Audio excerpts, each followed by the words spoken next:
이 혈관에 문제가 있는 경우는 우리가 뭐 이런 손에서도 맥박을 쪽지해 볼 수도 있지만 또 한 군데가 있거든요.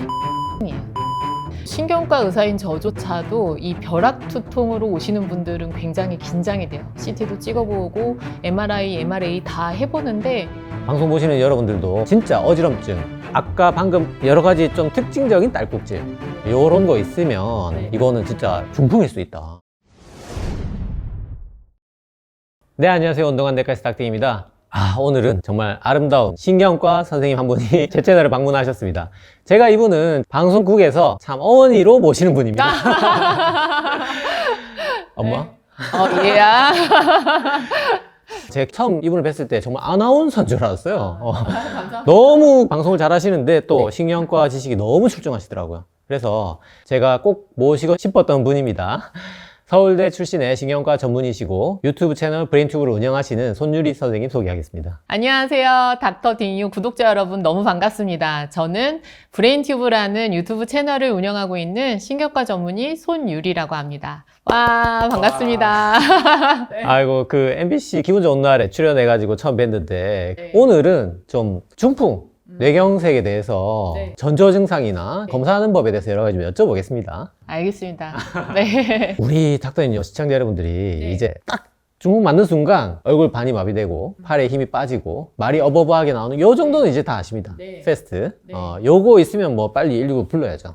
근데 그 증상은 사실 이제 초기 증상이잖아요. 중풍이 딱 발생한 그 지점에서 나오는 증상이. 근데 그게 아니라 한 두세 달 전부터 이미 소위 말해서 조짐이라고 하는 그런 전조 증상들이 있다. 뭐 그거 뭔지 궁금합니다. 너무 많아요. 뭐 무궁무진합니다. 증상이. 아니 근데 어저께 딱 똑같은 분이 와가지고 얘기를 좀 해드릴게요. 이비인후과랑 가정학과랑 뭐 다른 데서 막 이렇게 본인이 이석증이라고 해서 약을 몇 번 드시고 나서 오신 분이었어요. 근데 그분이 이제 신경과 찾아온 이유가 딸꾹질이 너무 많이 난다는 거예요.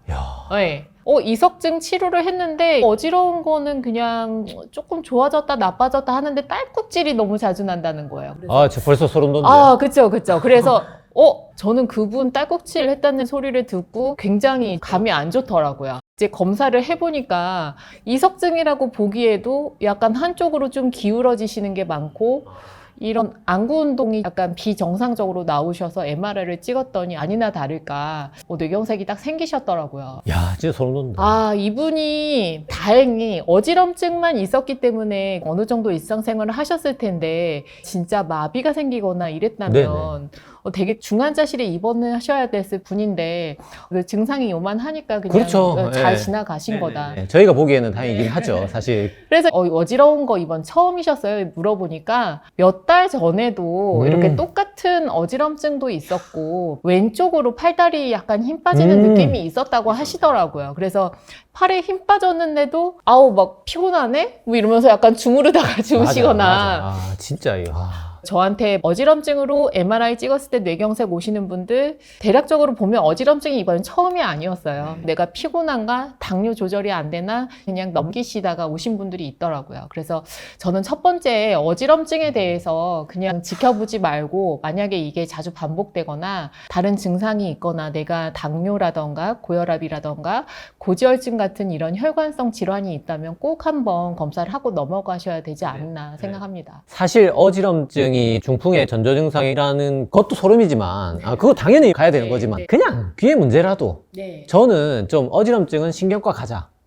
이걸 좀 아셨으면 좋겠어요. 이비인후과도 좋지만 그러니까 일단 병원에 안 가는 분들이 태반일 것 같고 그럼요. 신경과를 또 떠올리지 못하는 분들이 역시 또 태반일 것 같아요. 근데 이제 신경과가 그렇게 막 동네마다 있는 게 아니다 보면 뭐 이비인후과나 가정학과 가실 수 있는데요. 만약에 이비인후과도 있고 신경과도 내가 진료를 볼 수 있다 하시면 이비인후과 선생님들은 거의 신경과랑 협진을 많이 하시거든요. 그래서 이비인후과에서 이석증이나 전정신경염이나 이런 말초성 현기증이 아닌지 먼저 확인을 해보시고 그렇다고 하더라도 내가 나이가 좀 있고 이런 뇌졸중에 대한 가족력이 있다면 한 번쯤은 신경과에서 좀 진찰을 받아보면 좋지 않나 생각을 해봤습니다. 근데 아까 딸꾹질 할 때 느낌이 좋지 않았다고 했잖아요. 네. 저 진짜 그때 조짐이 좋지 않을 그 선생님이 살짝 소름 돋는 느낌에 제가 소름 돋았어요.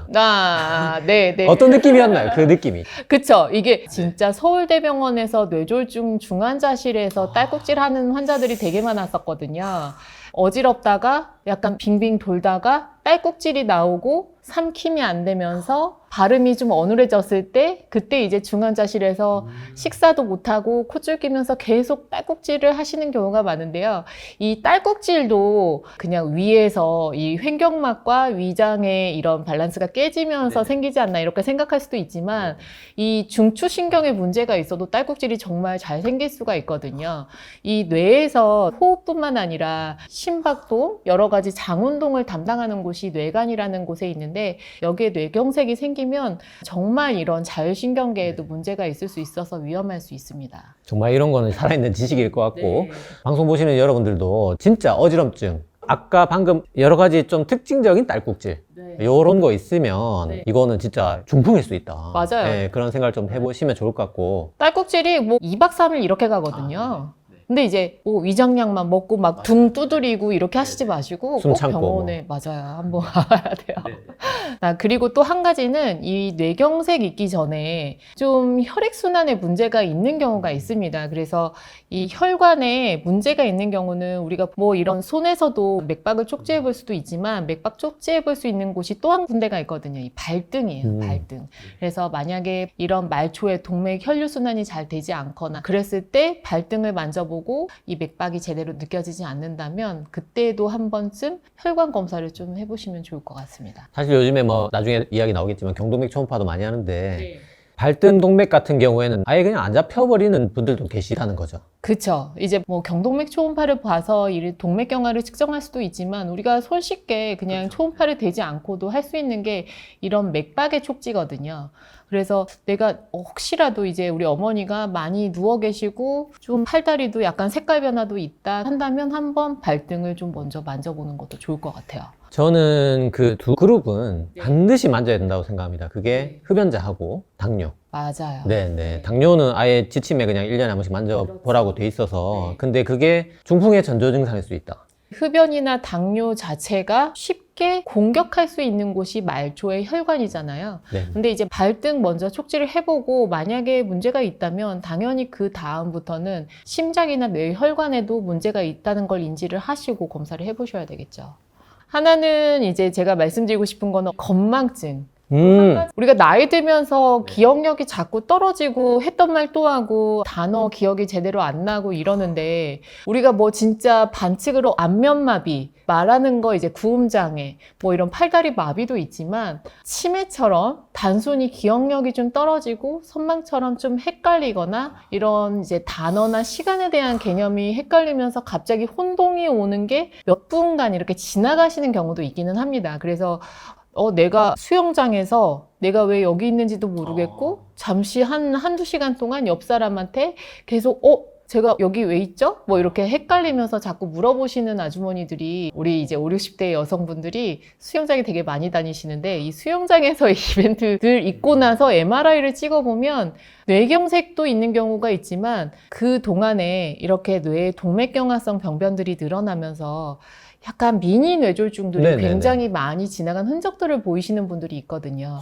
그래서 한 번쯤은 이 기억력에 대한 문제도 꼭 짚고 넘어가 보자 말씀드리고 싶습니다. 와, 정리하면 어지럼증, 그 다음에 발 동맥 안 만져지는 거, 그 다음에 건망증이 뇌경색 2-3달 전부터 나타날 수 있는 전조 증상이 될 수 있고 수영장에서 내가 왜 수영하고 있지? 이분은 빨리 가셔야 될 것 같아요. 그쵸? 진짜. 네. 그런 경우도 있었고요. 운전하고 가는데 내가 어디 가고 있지? 갑자기 이렇게 하시는 분들도 있었고. 근데 가끔 진짜 그럴 때 살짝 있거든요. 네. 그리고 뭐 이렇게 가끔 환자분들이 내비게이션을 켜는데 내가 뭘 하려고 했는지 자꾸 그거를 기억을 못 하시는 그건 분들. 진짜 많고. 네. 근데 이제 그런 게 한두 번이면 그냥 넘어가는데 자꾸 이게 반복되고 그러면 뭐 이게 뇌졸중의 전조 증상뿐만 아니라 정말 계속 뇌 기능이 떨어지는 전조 증상일 수 치매도 있어서 가능하고. 네, 그것도 한번 체크를 해보시는 게 좋고요. 아, 네. 아까 발 동맥 같은 거는 집에서 만져볼 수 있지만 조금 더 확실하게 볼 수 있는 게 아무래도 요즘에 또 경동맥 초음파 많이 선생님들도 권하기도 하고 또 환자분들도 많이 하러 오시는데 이게 해야 될 간격이나 이런 지침 같은 게 있는지 궁금하고 만약에 그런 게 없다면 선생님이 혹시 좀 권하는 그럴 만한 게 있을까요? 일단 경동맥이라는 거 다들 아실 것 같아요. 이제 심장에서 올라와서 뇌 혈관과 이어주는 이런 고속도로 통로 같은 곳이잖아요. 그래서 이 경동맥 초음파만 하셔도 어느 정도 심장 질환이나 이런 뇌 혈관에 대한 질환을 스크리닝 하는데 굉장히 훌륭한 검사고 비용도 많이 들지 않고 그리고 MRI처럼 이렇게 어디 가서 막 긴 시간을 요구하는 것도 아니고 방사선에 대한 노출도 없잖아요. 그래서 저는 경동맥 초음파가 정말 이런 뇌나 심장, 심혈관 질환의 스크리닝 검사에 가장 최적화된 게 아닌가 생각을 하는데요. 그럼 뭐 전 국민이 다 하면 되는 거냐? 그건 아닙니다. 그래서 내가 40대 이상인데 네. 일단 걸렸죠. 네. 40대 이상인데 혈압, 당뇨, 고지혈증, 그리고 흡연하시는 분들, 하나라도 있어도, 그리고 비만하시는 분들, 이런 분들이라면 경동맥 초음파를 한 번쯤을 해보자. 그래서 만약에 내가 이상이 없고 깨끗하다면 저는 뭐 2, 3년에 한 번쯤 해보세요. 이렇게 규칙적으로 하시는 게 가장 좋을 것 같고요. 바로 그 다음 질문 연계해서 좀 드리면 저도 검사해서 보면 이런 게 대부분이에요. 아, 조금 두껍네요. 네. 이거예요, 그냥. 네. 환자는 이제 기다리잖아요, 그 다음 말을. 근데 의사는 말아버려요, 그냥. 맞아. 그 다음에 뭐 약을 먹으라는 건지, 뭐 관리를 하라는 건지, 뭐 검사를 하자는 건지, 뭐 수술하자는 건지, 아무런 얘기 없고 찝찝하게 집에 가거든요. 그러면은 집에서 가족이 뭐래? 이러면 얼마 안 듣대. 여기 국룰이거든요.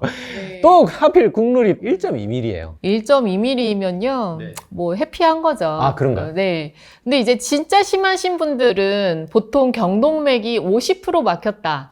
70% 막혔다. 그럴 때는 아예 그냥 스텐트를 하시거나 여기 혈관을 열어서 긁어낸다 생각하시면 됩니다. 그래서 뭐 진짜 그런 분들은 예외를 하고 말씀을 드릴게요. 사실 그 정도면 그 다음에 이어질 말이 나오죠. 근데 오늘 방송 보신 분들은 아마 1.2mm 이어서 보시는 분들 많을 거거든요. 맞아요. 그래서 이제 오늘도 저한테 오신 분은 1.1mm였습니다. 그래서 건강검진 해가지고 가져오셨는데 이제 젊은 여자분인데 1.1mm여서 이걸 어떻게 해야 되냐 오셨더라고요.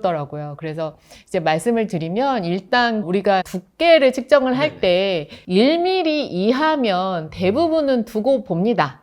1년 후, 2년 후에 또 우리가 어느 정도 내가 기저질환을 갖고 있냐에 따라서 약간 사람마다 차이는 있을 수 있지만 계속 그냥 추적 검사를 해가면서 더 나빠지지 않는지 그리고 더 나빠질 요인이 있지 않는지 두고 봅시다 말씀을 드리는 게 첫 번째.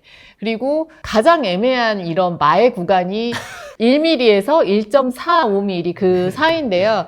그 사이 때는 내가 이런 현상이 왜 생겼는지를 봐야 돼요. 그래서 경동맥 초음파만 하실 게 아니라 혈압, 당뇨, 고지혈증이 있는지 체크를 해보셔야 되고 흡연하는 사람들이나 또 비만하시는 분들은 혈관이 충분히 이런 죽상경화증이 잘 생길 수 있기 때문에 이런 문제들이 내 경동맥을 두껍게 했는지를 먼저 보셔야 되겠죠. 그래서 무조건 1.2mm니까 약을 먹어라가 아니라 이분은 왜 1.2mm가 됐는지 그거에 대한 위험, 리스크를 잘 관리를 하셔야 되고요. 그리고 1.2mm더라도 모양이 매끈하게 평평하게 좀 안정적인 죽상경화증이 있고요. 펄럭펄럭. 네. 달랑달랑 펄럭펄럭 혈전들이 이렇게 막 날아다니는 경우가 있어요. 그거는 되게 위험해요. 그래서 그때는 바로 약물 치료를 하셔야죠. 그래서 두께도 중요하지만 그 모양 중요하고요. 그게 또 얼마나 혈관 안에 퍼져 있는지도 되게 중요해요. 그래서 이 모양에 따라서 심장이라던가 이런 뇌혈관 검사를 해서 그 이후에 내가 아스피린 같은 항혈전제를 결정을 할지를 선생님하고 상의하시면 됩니다. 1.2mm면 매끈하더라도 저는 좀 뭐랄까 제가 뭐 아무것도 아니지만 선생님들도 좀 강력하게 얘기를 하면 좋을 것 같아요. 맞아요. 네, 좀 동맥경화가 진행했다.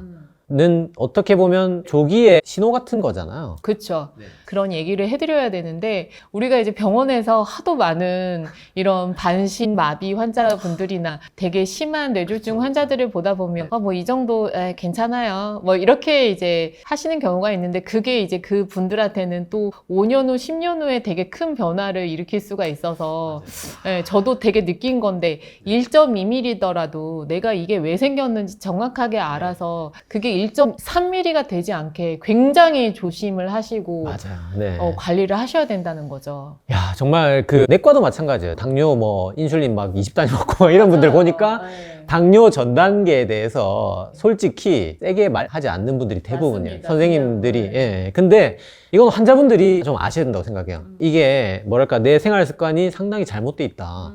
내지는 큰 병이 생길 수 있는 걸 미리 알았다. 네, 어떻게 보면 그걸 깨달을 수 있는 적기라고 생각해요. 그렇죠. 심각한 신호로 깨닫는 계기가 되면 좋을 것 같고. 그래서 이제 예를 들어서 뭐 앞에서 말했던 어지럼증이나 뭐 딸꾹질이나 네. 아니면 뭐 경동맥이 두꺼워졌다거나 그래서 이제 걱정이 돼서 MRI를 좀 찍고 싶은데 네, 머리는 MRI도 종류가 또 많더라고요. 그렇죠. 뭐 MRI가 있고 MRA가 있고 또 심지어 뇌는 또 뭐 확산 검사 뭐 네. 이런 것도 있어서 네. 그거 세 가지 뭔지 궁금하고 예를 들어 또 뭐 내가 치매 검사하려면 무슨 MRI 찍어야 되나요? 뭐 이런 질문도 하셔서 그거 설명 좀 부탁드립니다. 네, 일단 MRI는 그야말로 뇌를 보는 검사고요. 뇌에 무슨 혹이 있는지, 뭐 아니면 출혈이 있는지, 뇌경색이 지나갔는지를 보는 게 뇌 MRI입니다. 그리고 이제 MRA는 혈관이에요. 뒤에 있는 척추동맥부터 뇌 혈류 상태가 좋은지, 어디 한 군데 막혔는지, 그거는 좁아져 있는지. 뇌는 안 나오고 혈관만 나오네. 그치. 혈관만 나오는 걸 MRA라고 하고요. 크게 이렇게 두 가지로 나누면 되는데요. 완전히 별도로 보는 거네요. 그럼. 근데 이제 만약에 내가 뇌졸중의 전조 증상이 있었다면 둘 다 찍어봐야죠. 네, 항상 이제 MRI랑 MRA를 같이 찍어야지 온전하게 정확하게 이제 기본적인 검사를 하시는 겁니다라고 말씀을 그러니까 드리는. 막힌 혈관도 보고 네. 막혀서 파괴된 뇌도 보고. 그렇죠. 확산은 뭔가요? 확산 강조 영상이라는 거는 이제 MRI 안에 포함되어 있는 건데요. MRI. 네, 그 중에서 뇌경색의 급성을 보는 검사입니다. 뇌경색이 생겨서 거기에 이제 괴사, 쉽게 말해서 혈액순환이 안 돼서 뇌가 손상이 된 부위에는 물 분자들이 움직이지를 않거든요. 그 차이를 확산해서 강조한 영상이 확산 강조 영상이고요. 걔는 거의 중풍일 때만 찍겠네요. 그쵸. 이 딱 2주 급성기를 보기 위해서만 찍는 검사라고 할 수가 있어요. 요즘에 또 그 꽈리 네. 때문에 네. 그 MRA 얘기도 많이 맞아요. 하잖아요. 네. 네. 그러면 환자 입장에서 내가 MRI를 찍어주세요, A를 찍어주세요, 가려야 될 포인트라면 있을까요? 아니면 뭐 그냥 대부분은 선생님들이 정해주시나요? 대부분은 이제 의사가 판단해서 결정을 하는 게 맞기는 하고요. 근데 이제 젊은 분들은 저는 혈관을 먼저 보는 것도 괜찮은 것 같아요.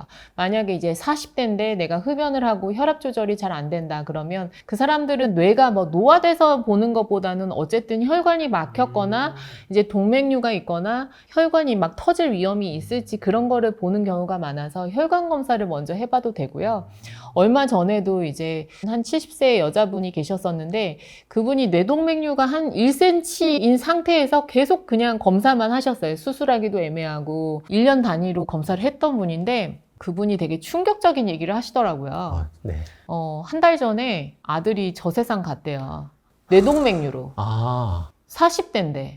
그분보다 네. 자제분이 그래서 알고 보니 뇌동맥류가 3cm 이상으로 있었는데 그 이제 어머니는 뇌동맥류로 계속 병원에 모시고 다녔었는데 본인은 막상 그거를 그냥 놔두고 있었던 거예요. 그래서 뇌출혈 때문에 딱 그날 터져서 중환자실 갔다가 한 일주일 정도 중환자실에서 사망을 하셨다는 거예요. 너무나 속상하더라고요. 진짜 충격적이다. 네, 그래서 이게 가족력상 이런 뇌혈관 질환에 기왕력이 있으면 혈관 검사를 젊더라도 한번 해보시는 게 그러니까요. 좋아요. 제가 지침을 잠깐 봤는데 네. 가족 친지 내 2명 이상이면 찍으라고 돼 있더라고요. 네. MRA를. 근데 네. 저는 그냥 한 명만 있어도 네. 찍는 게 좋을 것 같고 네. 심지어 없더라도 맞아. 아까 말씀하셨던 뭐 여러 가지 혈압, 당뇨, 고지혈증 있다든지 네. 뭐 두통이 뭐 그 양상들이 있잖아요. 우리가 뭐 조금 진행한다든지 네, 네. 불길한 느낌이 들면 그냥 MRI는 한번 찍어보는 게 좋을 것 같아요. 당연히 이게 보험 문제상 막상 MRA나 MRI를 그냥 무턱대고 찍는 거는 무리가 있겠지만 그래도 내가 가족력이 있고 위험인자가 있으면 꼭 한번 찍어보시는 게 좋습니다. 그래서 이제 MRI를 찍어보고 싶은데 이게 대학병원 같은 데는 또 가격이 좀 차이가 있더라고요. 그렇죠. 그래서 그런 곳에 좀 아무래도 기계가 좋을 것 같기도 하고 그런 좋은 비싼 기계로 찍으면 조금 화질이 다른지 그러면 그 좋고 나쁜 화질로 뭐가 가려지는 건지 돈을 더 낼 가치는 무엇인지 비싼 게 선명하게 잘 나옵니다, 여러분. 근데 늘 말씀드리지만 이걸 찍는 목적이 뭐냐. 진짜 내가 건강하고 그냥 가족력이 있고 가끔 두통이 있으니까 찍어보고 싶다 하면 그냥 기본적인 기종으로 찍어봐도 되는데 약간 희귀질환이 의심이 된다거나 아니면 뭐 아까 말씀드렸던 동맥류가 의심되는데 좀 정밀하게 찍어봐야 된다면 여러 가지 또 프로토콜로 찍는 MRI 영상들이 있어서 좀 좋은 장비로 찍는 게 아무래도 낫긴 하겠죠. 이제 그러면 어떤 장비로 찍는 게 좋냐. 보통은 1.5 테슬라와 3 테슬라라는 게 있거든요. 3 테슬라는 조금 더 잘게 찍으니까 더 정밀하게 나오겠죠. 1.5 테슬라는 그것보다 비교하자면 조금 더 듬성듬성하게 찍지만 내가 뭐 혹을 그냥 본다거나 아니면 뇌출혈을 빨리 뭐 15분 안에 감별한다면 그 정도는 그 정도 굉장히 훌륭한 검사입니다. 1.5 테슬라도 있는 데가 별로 없어요. 근데 이제 정말 눈곱만하게 뇌경색 병변이 있는데 그게 병변 위아래로 딱 잘랐을 때는 안 나올 수 있겠죠. 그래서 이런 경우에는 좀 정밀 검사를 다시 하는 경우도 있고요. 그리고 보통은 우리가 영상 찍는다 할 때 MRI를 생각을 하지만 이제 치매나 파킨슨병이나 이런 퇴행성 질환들을 볼 때는 뭐 페트 검사 같은 것도 같이 하거든요. 이런 영상 등을 통해서 감별을 하는 경우도 있고. 그 제일 궁금한 거는 꽈리가 동맥류가 정말 작은 게 예를 들어서 뭐 한 3mm 그런 걸 뭐 예를 들어서 1.5는 못 찾았는데 3테슬라를 찾는 경우도 있나요? 근데 뇌 혈관 검사는 또 테슬라와 약간 또 다른 개념이어서 혈관 검사는 오히려 이제 MRA를 찍어서 정말 1mm짜리 동맥류인지 그냥 지나가는 길목에 볼록 튀어나온 모양만 그런 건지 잘 모르겠어 했을 때는 그땐 CT로 의외로 혈관 검사를 하기도 해요. 아니면 뭐 혈관 조영술 같은 검사를 하는 경우도 있어요. 야, CT가 더 나을 때도 있다는 거. 그렇죠. 네네. 참 테슬라 전기자동차로만 알고 있었는데 네, 자기장 다니니까 네네. 3테슬라가 선명하다는 거. 네. 아까 뭐 벼락 치는 듯한 머리가 깨질 것 같은 두통이 있어서 예를 들어서 MRI, 뭐 MRA까지, 뭐 CT까지 싹 다 찍었는데 싹 다 예를 들어서 정상이라고 합니다. 되게 환장할 노릇일 것 같은데 그게 뭐 깨병도 아니고 정말 머리가 진짜 터질 것 같은데 그 세 가지 모조리 다 정상이라면 예를 들어서 뭐 무슨 정신과를 가야 되는 건지 아니면 뭐 다른 검사를 해야 되는지 아니면 아까 말한 추적 검사를 뭐 좀 이따가 한 번 더 해봐야 되는 건지 어떻게 해야 될까요? 신경과 의사인 저조차도 이 벼락 두통으로 오시는 분들은 굉장히 긴장이 돼요. 이제 머리를 정말 싸매고 혈압이 막 200까지 오르면서 난생 처음 경험해본 두통으로 왔다 할 때는 그야말로 풀 검사를 다 해봅니다. CT도 찍어보고 MRI, MRA 다 해보는데 다행히 이상이 없다고 할 때는 안심은 좀 시켜드리기는 하고요. 근데 이제 내가 두통 강도가 세다, 약하다가 이 뇌질환의 중증 강도를 감별하지는 못합니다. 그래서 예를 들어서 정말 벼락두통, 난생 처음 경험해본 두통이라면 사진상 이상이 없어도 뇌척수액 검사라던가 아니면 뭐 뇌정맥을 보는 검사를 또 해보는 경우도 있기는 한데요. 근데 이제 다시 질문을 해봐요. 처음으로 돌아가서 진짜 두통이 그 정도였는지. 근데 또 생각해보니까 옛날에도 이렇게 좀 머리가 아팠는데 벼락두통이 아니고 그냥 지끈지끈한 것 같기도 하고 약간 좀 구분을 못할 때도 있거든요. 그래서 일단 이 두통이 애초에 어떻게 시작이 됐는지를 다시 되짚어보는 경우가 있어요. 그래서 과거 미완지 내가 약간 목이 삐끗하면서 머리가 되게 아팠다라는 분들도 계시기도 하고요. 그러면 이제 목 엑스레이를 찍어보니까 의외로 목 디스크가 엄청 심해. 그럼 찾았다 요놈 이렇게 하는 경우도 있고 아니면 이제 젊은 여자분들은 워낙 편두통이 막 생일 때마다 진짜 머리가 막 터질 것 같은 두통을 호소하시면서 막 토하고 어지러우면서 오시는데 이런 분들은 오히려 내가 이제 호르몬 주기나 아니면 편두통 약을 먹다가 생긴 거기 때문에 MRI 이상 없으면 이제 자신 있게 편두통에 대한 치료를 하면 또 해피엔딩으로 마무리할 수가 있죠. 그래서 내가 이 병원 가서 MRI 정상이었는데 다른 병원 가서 또 MRI를 찍어볼까? 그건 조금 아닌 것 같고요. 그야말로 이제 뇌에 문제가 있어서 생기는 두통도 있지만 편두통, 군발 두통, 경추성 두통 이 세 가지도 굉장히 극심한 두통을 호소할 수 있거든요. 그래서 이 문제가 아닌지 여러 가지 동반 증상들이 뭐가 있는지를 이제 진단해서 치료하는 과정으로 나가셔야 됩니다.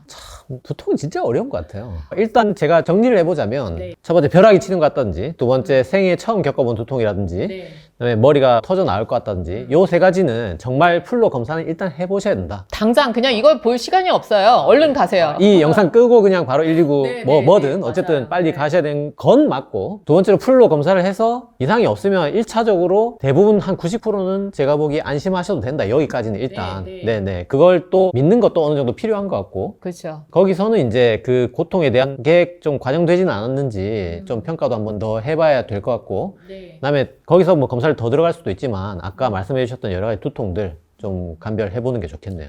네. 이게 두통이 보면 통증이 굉장히 예민해지는 뇌도 있고요.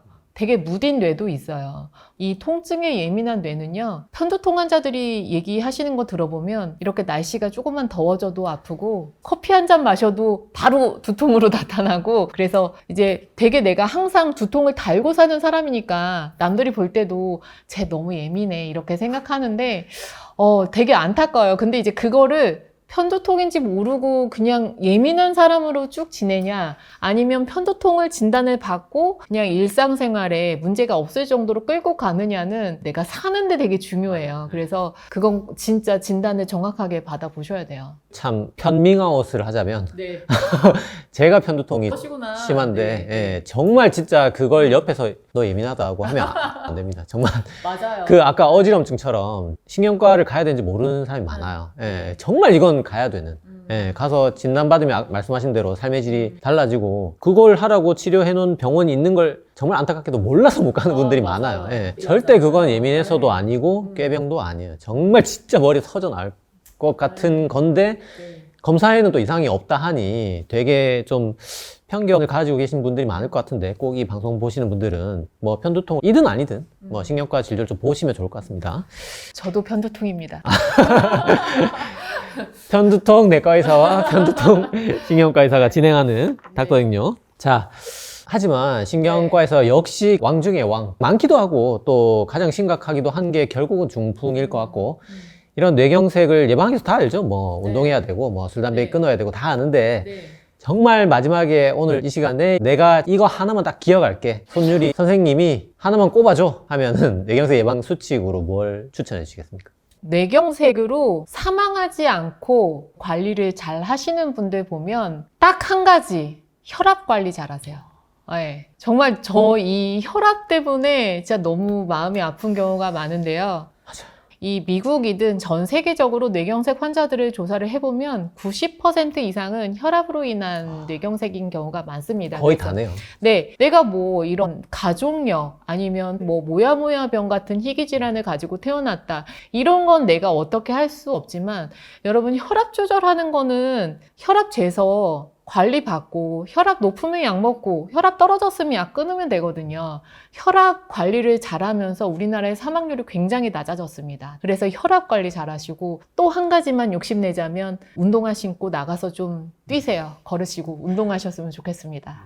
참 그 약 얘기를 하면 네. 저 의사 놈들이 약 팔아먹으려고 또 저런 소리 하네 이런 얘기 하는데 네. 약을 먹으라는 게 아니라 네. 혈압을 관리하라는 거죠. 관리 좀 네네. 네. 그러니까 약 안 먹고 관리할 수 있으면 제일 좋고 그럼요. 그게 안 되면 약은 어떤 최후의 수단으로라도 네. 정말 진짜 험하게 얘기하면 이거라도 먹어야지. 네. 그래서 제가 병원 안 오시는 분들이 많아서 돈 안 받고 접수 안 해도 되니까 밖에서 매일매일 혈압 체크하고 가세요. 밖에 혈압계 있거든요. 저희 병원. 그거 좀 제발 하고 가시라고 하면 또 열심히 재시더라고요. 그러니까 이제 이게 병원 온다는 게 되게 좀 부담스러우신가 봐요, 아직은. 뭐 선생님 잘 아시겠지만 저도 뭐 내과, 신경과 진료 보시면 혈압약만 먹어도 네. 예방할 수 있는 걸 네. 진짜 그거 안 지키다가 잘못되는 분 정말 많이 보고. 그러니까요. 진짜 셀 수 없이. 진짜 그 한 분 볼 때 그 의사들 심장이 어떻겠습니까, 진짜. 그래서 약을 먹는 그 행위 자체에 방점을 두는 게 아니라 혈압을 관리하라는. 네, 혈압만 관리해도 중풍으로 너무 치명적인 결과를 맞이할 수 있는 걸 거의 대부분을 막을 수 있다는 말씀 해 주신 것 같고, 오늘 영상 보시는 분들이 뭐 약이든 아까 말한 뭐 달리기든 뭐라도 해서 혈압부터 일단 관리하자, 그런 생각을 좀 가지시면 좋을 것 같습니다. 오늘 우리가 뭐 얼굴 마비되고 뭐 팔 힘 빠지고 하면은 당장 뛰어가서 MRI를 찍어야겠지만, 그게 아니라 미리부터 알 수 있는 뭐 집에서 발 동맥을 만져본다든지 이런 또 좋은 정보들, 그리고 마지막에 혈압 관리 잘 하시라는 말씀까지 정말 좋은 말씀 많이 들었던 것 같고, 다음에 또 우리 아름다운 손유리 선생님과 더 좋은 방송으로 만나 뵙기로 하고 오늘 영상 모두 마치도록 하겠습니다. 네. 감사합니다. 감사합니다.